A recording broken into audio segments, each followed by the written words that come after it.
Hi, I'm Gary Kircher, Mayor for Waitaki. In this video we're going to be talking about the effect of Three Waters reform will have on private water supplies. The information is also based on the Water Services Bill, which is due to go to Parliament soon.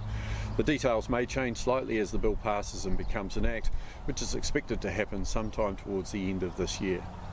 Under this bill, where a water supply feeds more than a single house, these water supplies will need to comply with the same water provisions that councils have to, and those small suppliers will be required to become a registered water supplier.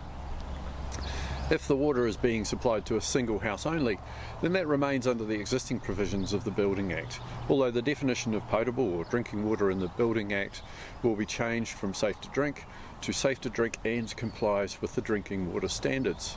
That has a reasonably significant impact on how water is treated and on the costs to comply. In the Waitaki district, there are about 1,500 people who are using their own bores to access drinking water, or groups of consumers who work together to supply their own water. So if two homes are receiving water from a dam or a bore, or a lot of houses are serviced with water from, say, an irrigation scheme, then the providers of that water will fall under the same compliance regime as councils will.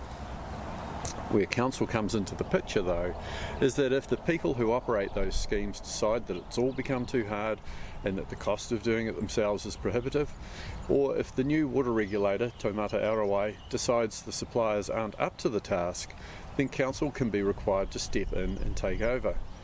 And that's going to be a big issue, because it would then be the council's responsibility to get the scheme up to standard, make it run properly with full treatment and risk management. So what does all this have to do with the Three Waters reforms?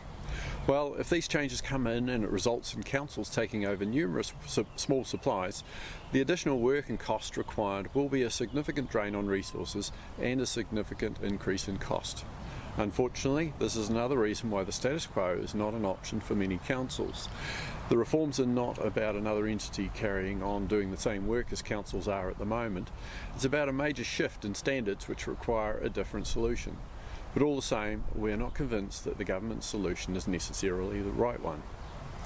That's it from me today.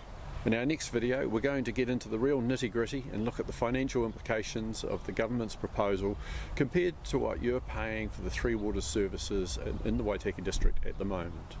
Thank you very much.